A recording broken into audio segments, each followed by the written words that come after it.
네, 이제 점심시간이 좀 다가오고 있으니까 조금 시장하시죠. 제가 맛있는 찐빵을 드리고 싶은데 그럴 수는 없고 사진만 보여드리겠습니다.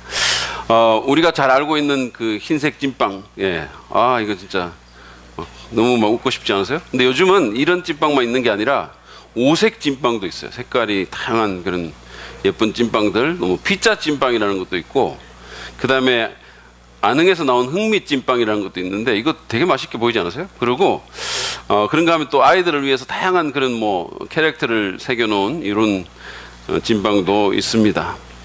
근데 사실 이 모든 찐빵은 그 안에 앙꼬가 있어서 찐빵입니다. 그렇죠?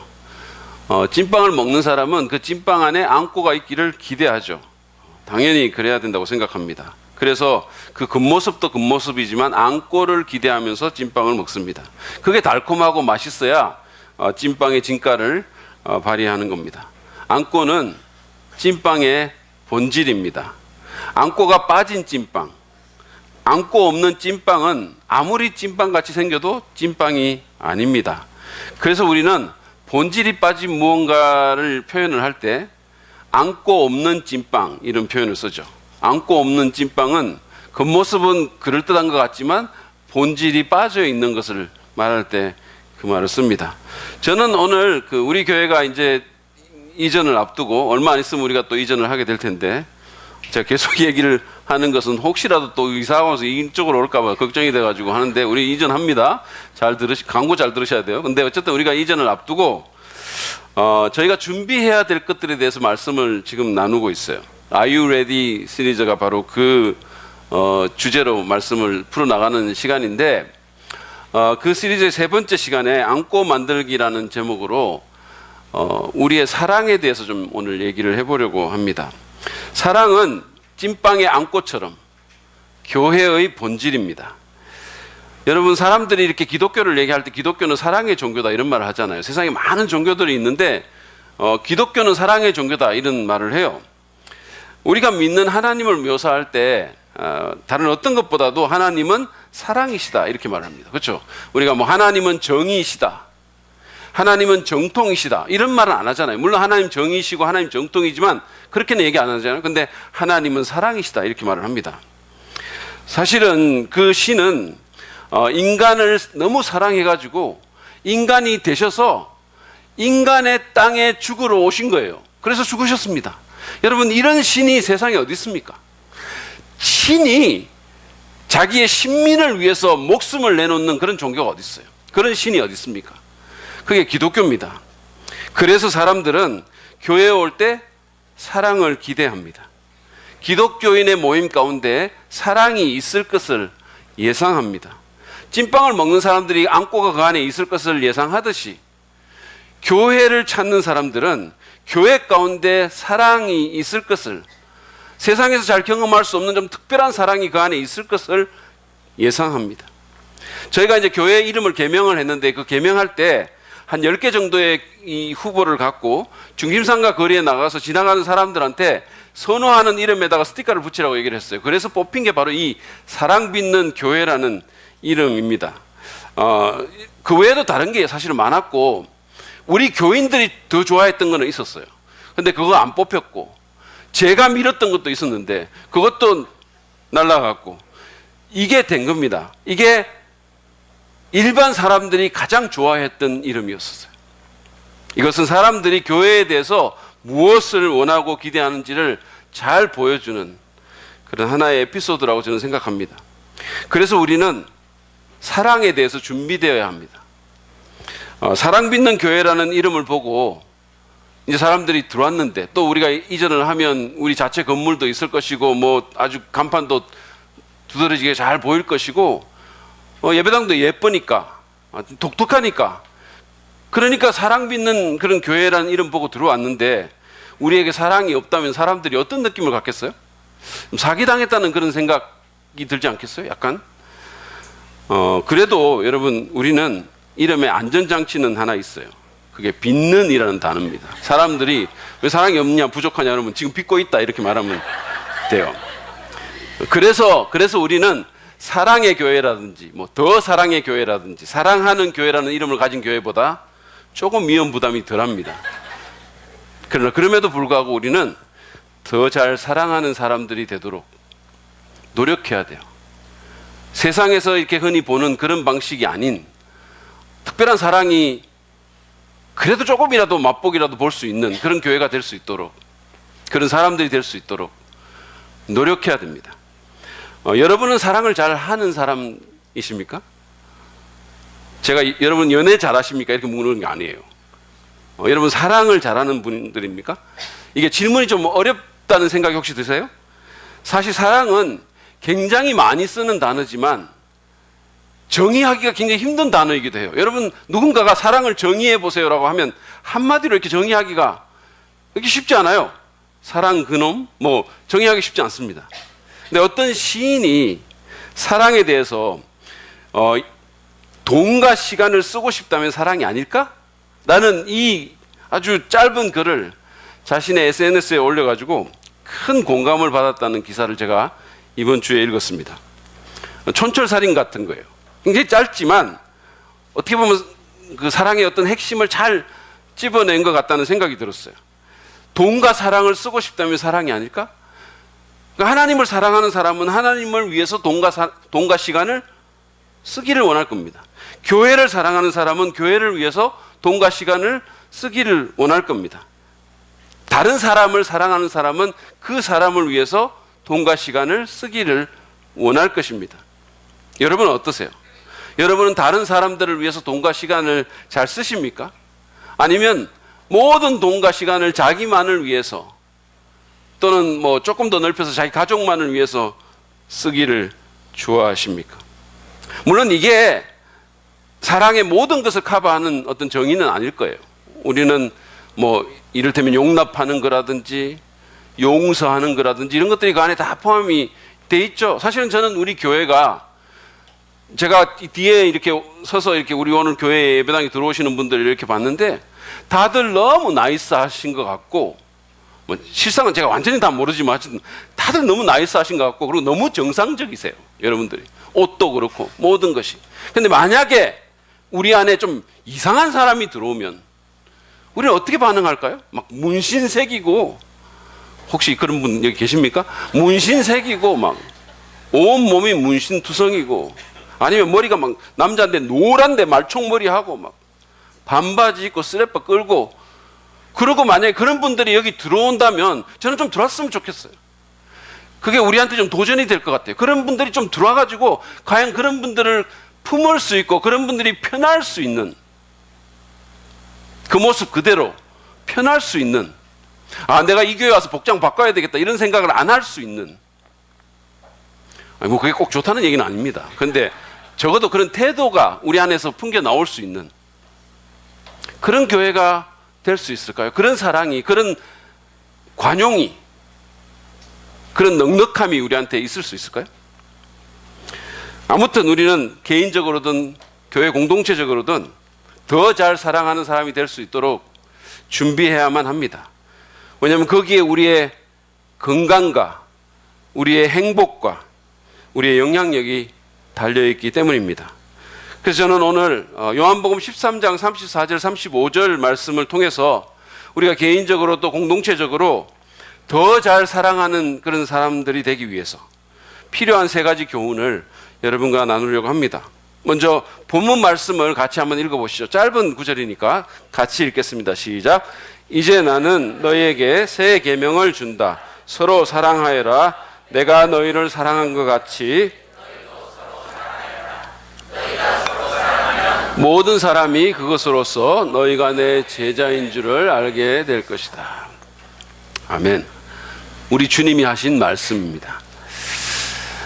이 말씀을 통해서 우리는 우리의 사랑을 좀 더 향상시킬 수 있는, 좀 더 잘 사랑하는 사람들이 될 수 있는 그런 교훈, 그런 비결을 좀 배울 수가 있는데, 첫 번째로 우리는 상호 사랑이, 서로 사랑하는 것이 교회에 주어진 유일무이한 계명임을 우리는 인식해야 합니다. 우리에게 주어진 유일무이한 계명임을 인식해야 된다는 거예요. 오늘 본문의 그 배경은 최후 만찬, 여러분 너무 잘 아시는 예수님의 최후 만찬의 장입니다.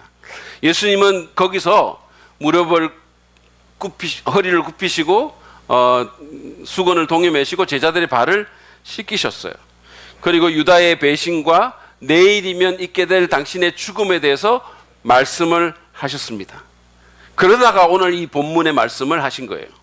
다시 말해서 당신이 이제 곧 제자들을 떠나게 될 것을 아시고 제자들에게 정말로 당부하고 싶은 일종의 유언과 같은 말씀을 하신 겁니다. 여러분이 만일 내일 세상을 떠나게 될 것을 안다면, 거의 대부분은 잘 모르죠. 그렇지만 만약에 여러분이 내일 죽게 될 것을 안다면 오늘 밤에 여러분의 가장 가까운 사람들에게 어떤 종류의 말을 하겠어요? 얘들아, 송중기, 송혜교 커플이 이혼했다는데 왜 그런지 궁금해서 죽을 지경이다. 내가 그것 때문에 눈을 감을 수가 없으니까 제발 그 이유를 좀 알아다오. 뭐 이렇게 할 거예요? 그런 말씀을 하시겠습니까? 아니면 뭐 있잖아, 무슨 클로라는 옷 가게에서 제값 주고 옷 사면 바보짓이야. 너희들은 앞으로 꼭 거기는 반드시 세일을 하니까 기다렸다가 세일할 때 사야 돼. 뭐 이런 말을 하겠어요? 아니겠죠. 예수님도 그러지 않으셨습니다. 여러분은 아마도 여러분이 가장 중요하다고 생각되는 그런 얘기를 죽기 하루 전날 사람들에게, 그것도 여러분이 사랑하는 사람들에게 말할 것처럼 예수님도 그렇게 하셨던 겁니다.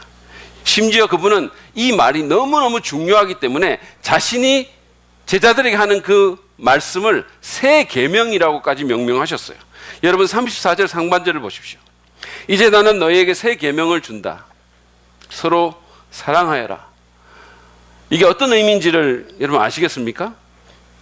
유대인들에게는요, 십계명이라는 게 있었어요. 잘 아시죠?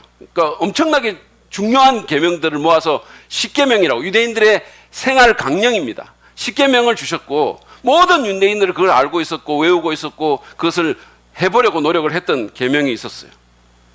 근데 예수님은 이제 자신의 새로운 공동체를 구성하시면서 그 제자들에게 그 십계명을 대체할 계명을 준 거예요. 새 계명이라 했어요. 옛날 그 계명이 아니고 새 계명이라고 하는 거예요.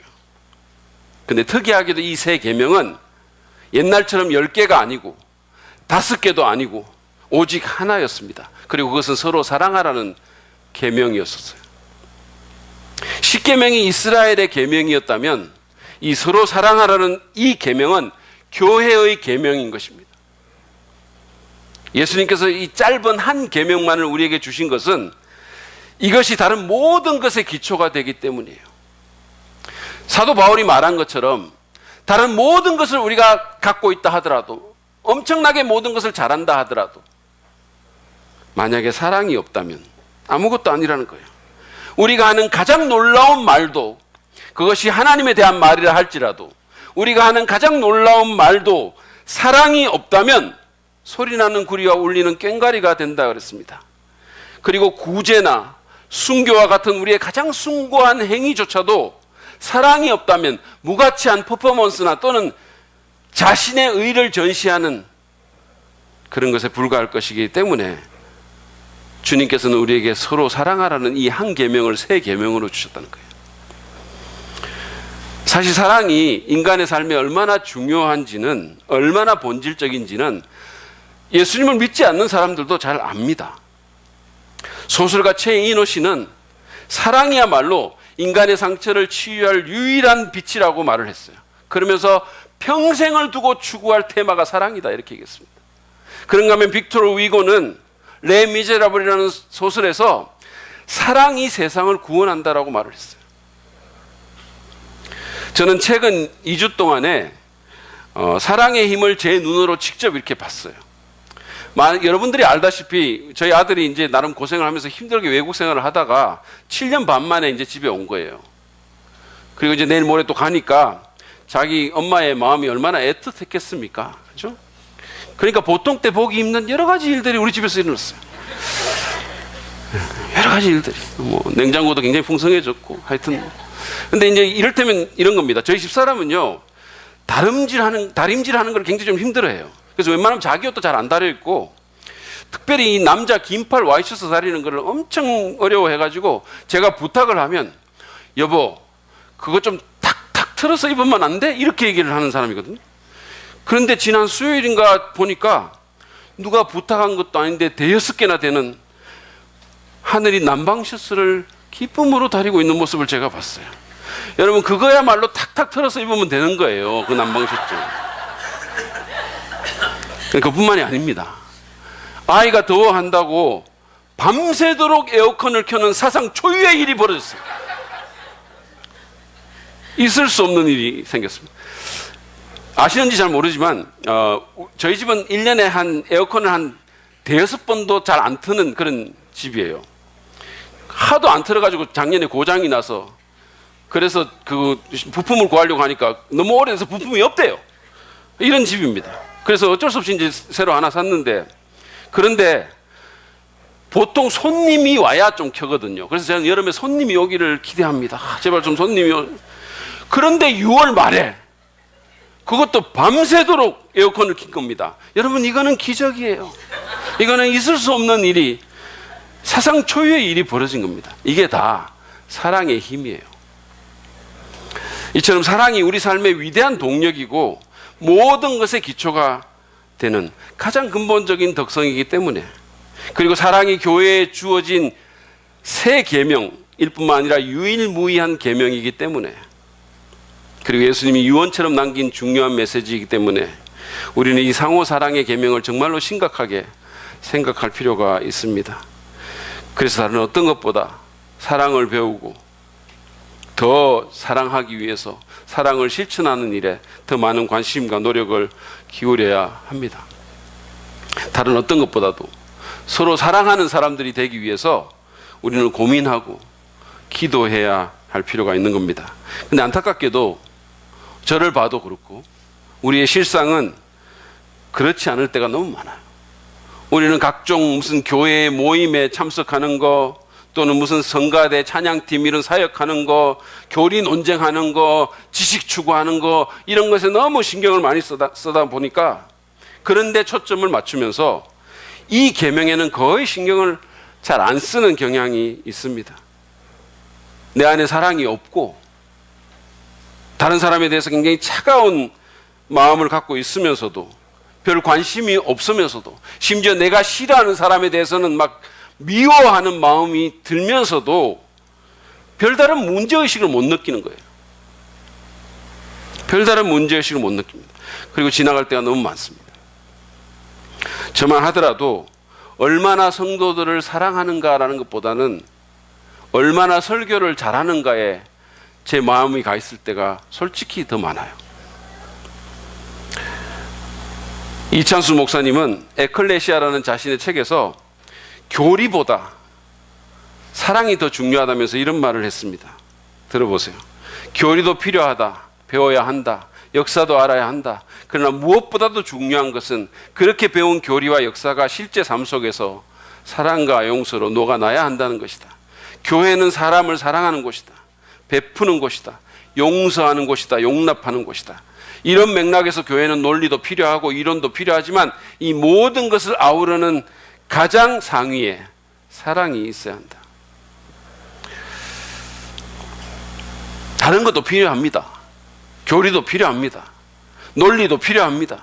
그렇지만 그 모든 것을 아우르는 상위에 사랑이 있어야 된다는 거예요.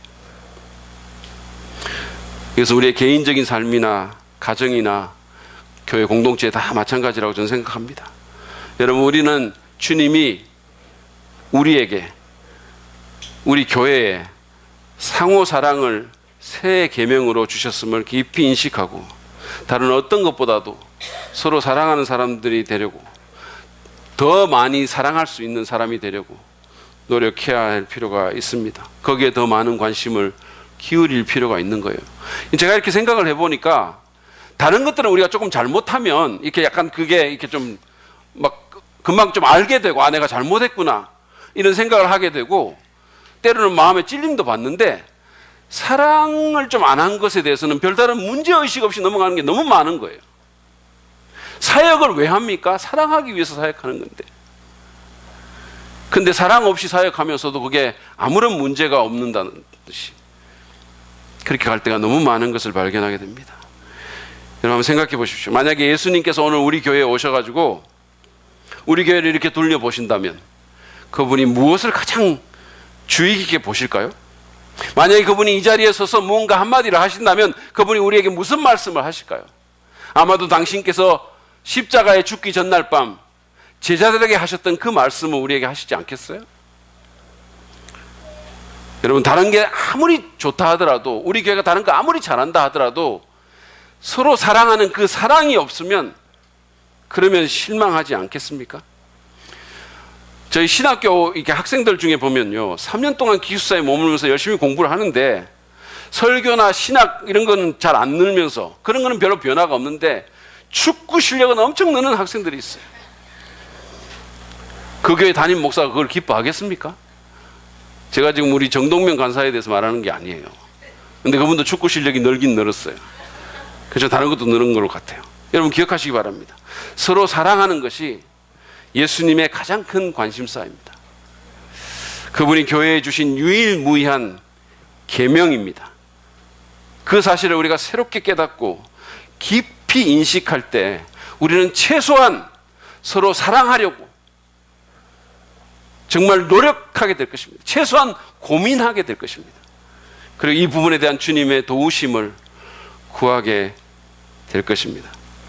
두 번째로 우리가 좀 더 잘 사랑하는 사람이 되기 위해서 우리는 상호 사랑이 세상에 예수님을 드러내는 강력한 수단임을 깨달아야 할 필요가 있습니다.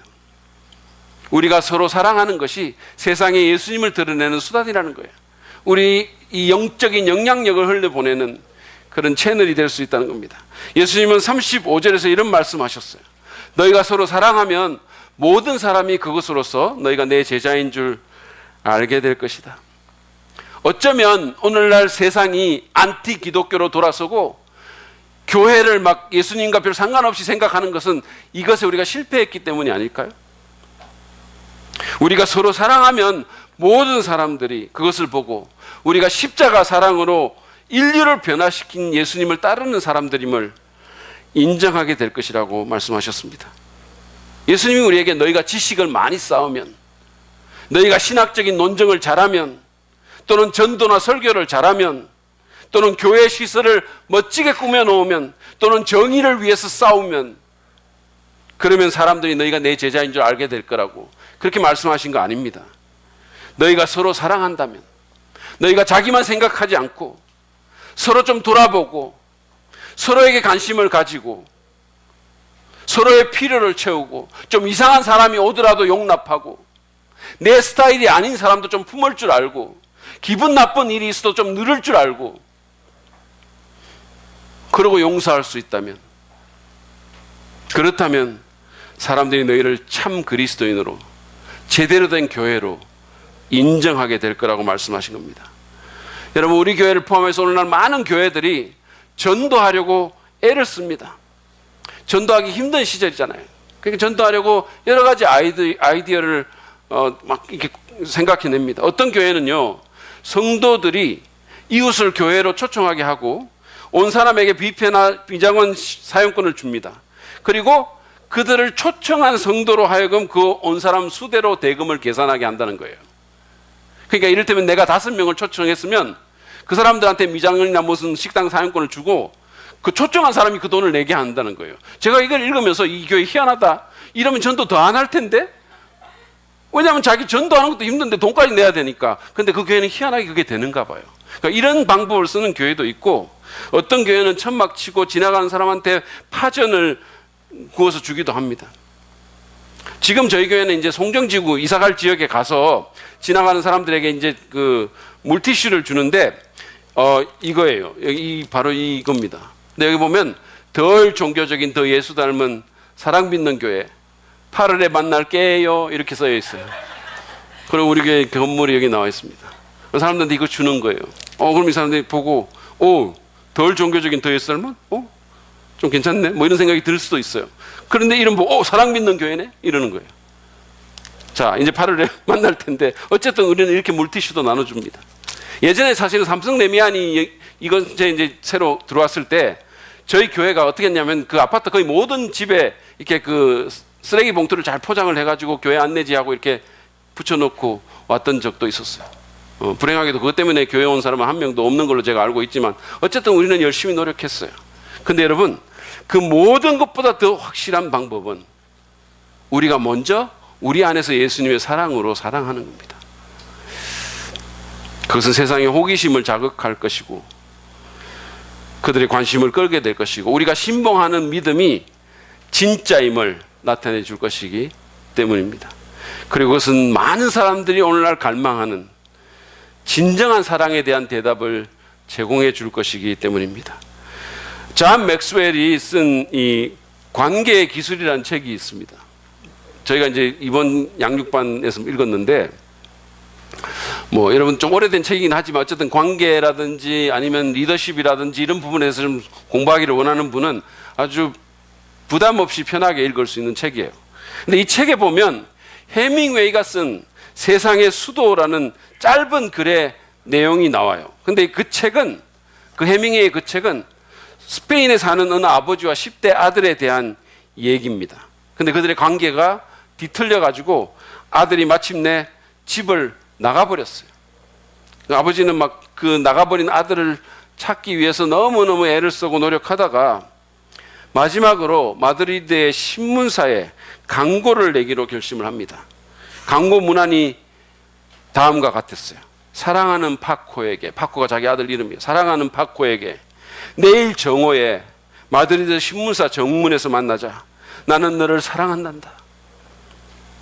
해밍웨이가 쓴 글에 의하면 다음날 정오 마드리드 신문사 정문에 800명의 파코가 모여들었다는 거예요.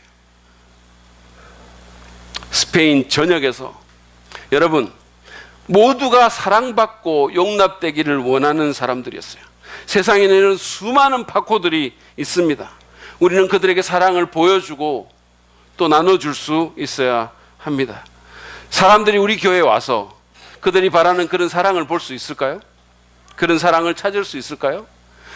이 사람들은 정말로 사랑으로 십자가를 지신 그분을 따르는 사람들이 맞는 것 같다라고 느낄 수 있을까요? 우리 안에 들어왔을 때, 우리의 소그룹에 갔을 때, 우리의 부서에 갔을 때, 우리와 얘기를 나눌 때, 우리의 눈빛을 볼 때, 특별히 좀 이상한 사람들이, 좀 우리의 코드에 안 맞는 사람들이 우리 가운데 들어왔을 때 그들이 여전히 편안함을 느끼고 여전히 자기가 존중받는다는 느낌을 가질 수 있을까요? 제 친구 목회자 한 사람은 미국에서 공부를 마치고 이제 그 아주 상처가 심한 그런 교회 담임 목사로 부임을 했어요. 보통 목회자가 부임을 하면 막 아주 그냥 익사이딩 해가지고 막 열심히 성도들 독려해가지고 막 전도하게 하는 게 일반적이잖아요. 근데 이 친구는 교회에 딱 와가지고 2년 동안 전도하지 말라고 전도 금지 명령을 내렸어요. 담임 목사가 자기가 목회하는 교회에 성도들한테 전도하지 말라고 말한 건 아마 그 교회가 처음 있는 거 아닌가 이런 생각이 들어요. 어쨌든 전도하지 말라고 했어요. 근데 그가 그렇게 한 이유는 그 교회가 너무 냉랭하고 사람들이 너무 막 이게 막 그 일련의 과정을 겪으면서 그 안에 막 너무 도끼가 많고 너무 삐죽삐죽하고 그런 걸 이분이 본 거예요. 누가 전도를 해와도 거기 정착하기는커녕 오히려 상처받기 딱 좋았다는 겁니다. 그래서 2년 동안 전도 금지 명령을 내리고 그동안 성령과 말씀의 위로로 사람들의 마음을 회복시키고 그리고는 이 목사님이 특별히 집중했던 게 뭐냐면 소그룹 사역을 준비하는 일에 집중했다는 거예요. 그 안에서 마음껏 사랑을 나눌 수 있도록 그래서 사람들을 준비시키고 훈련시키고 그 일에 전념했다는 겁니다. 그리고 특별히 교회 가니까 남편들이 안 나오는 자매들이 너무 많다라는 거예요. 근데 그게 막 이 과정을 겪으면서 막 험악한 이런 일들 가운데 남편들이 더 먼저 나간 거예요. 그래서 그 사실을 알게 돼서 어떻게 했냐면 남편들이 교회에 안 나오는 자매들 같은 경우에는 주중에 교회에 나오지 못하게 하는 거예요. 집에 더 많이 있으라고 교회 나오지 말라고. 그런 목사가 세상에 잘 없죠. 근데 나오지 말라고. 그렇게 하고는 그리고는 그들 집에 암행의사 신방을 간 거예요. 그러니까 불시에 말하지 않고 그냥 그 집에 찾아가가지고 그래 그 집 이렇게 둘러보고 얼마나 깨끗한가 보고 냉장고 열어보고 그리고는 그냥 뭐 이렇게 물어보고 요즘 남편한테 잘하고 있냐고 잘 섬기고 사랑하냐고. 그랬다는 겁니다.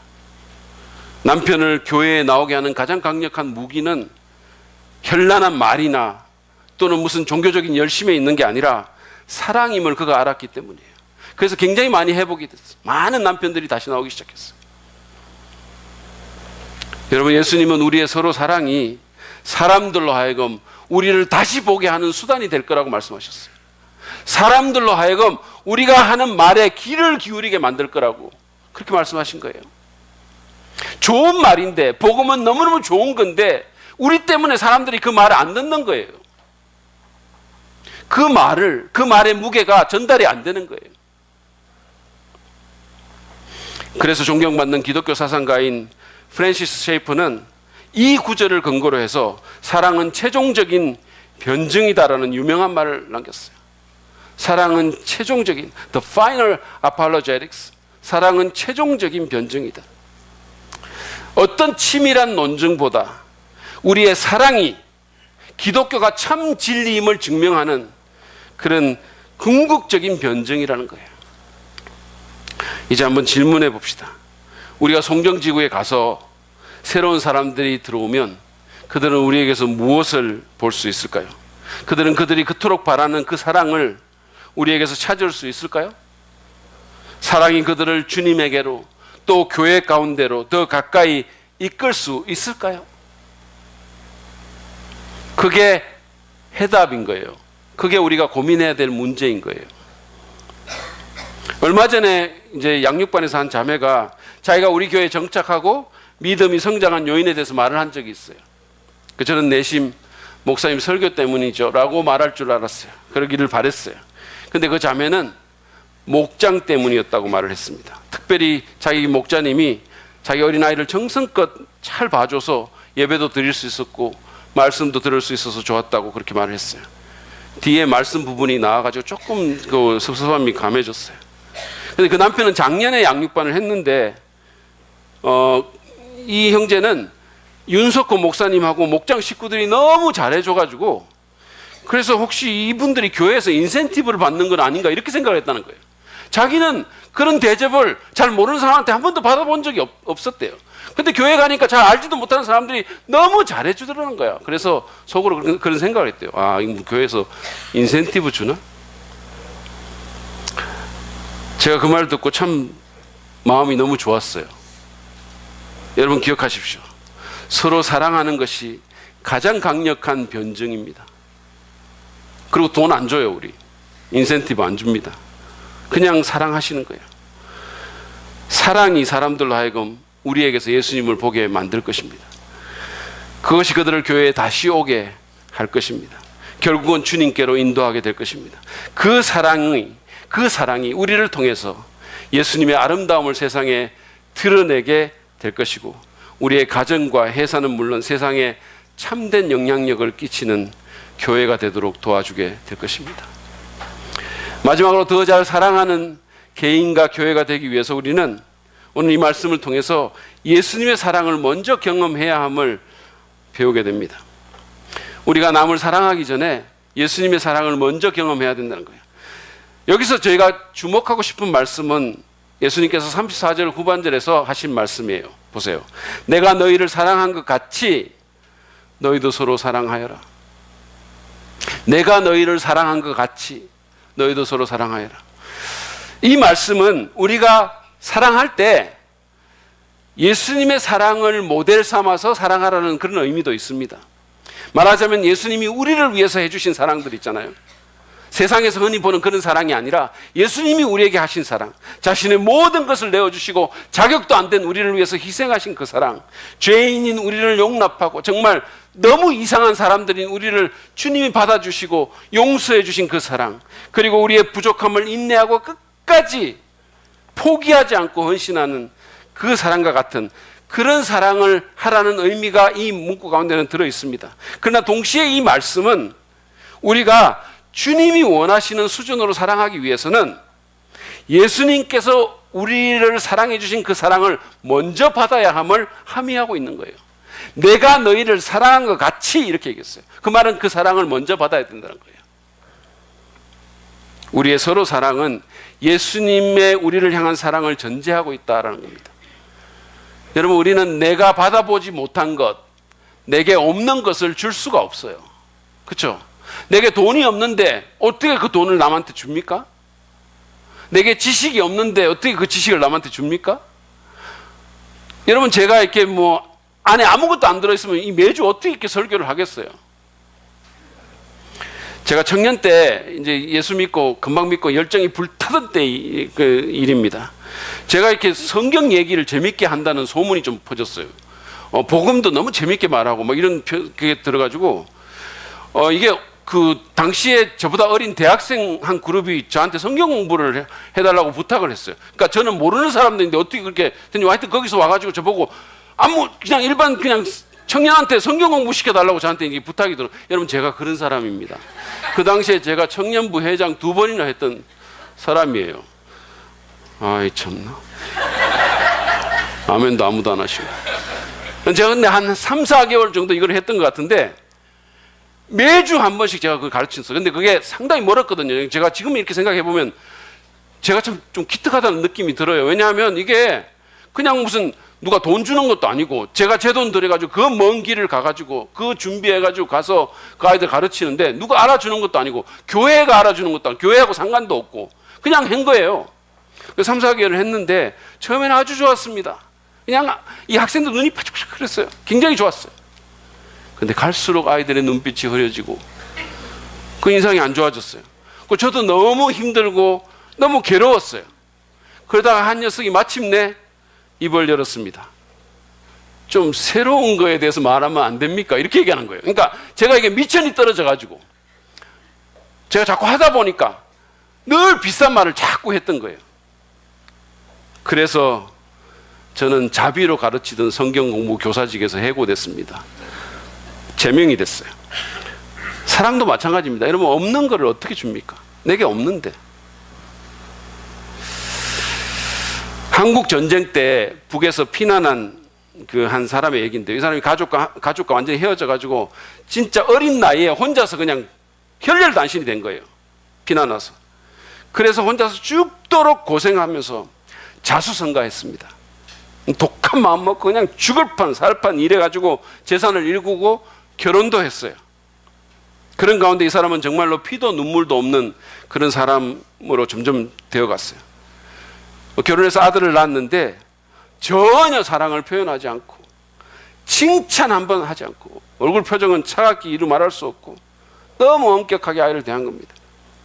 이 아들이 자라가지고 사춘기를 겪고 대학생이 됐는데 아버지의 사랑을 받지 못했을 뿐만 아니라 너무도 엄격한 모습에 반항심이 자꾸 들고 점점 삐뚤어지기 시작했어요. 그러다가 어느 날 무슨 일 때문에 아버지한테 심한 욕설을 당하고 매를 맞고는 그냥 집을 뛰쳐나가 버린 거예요.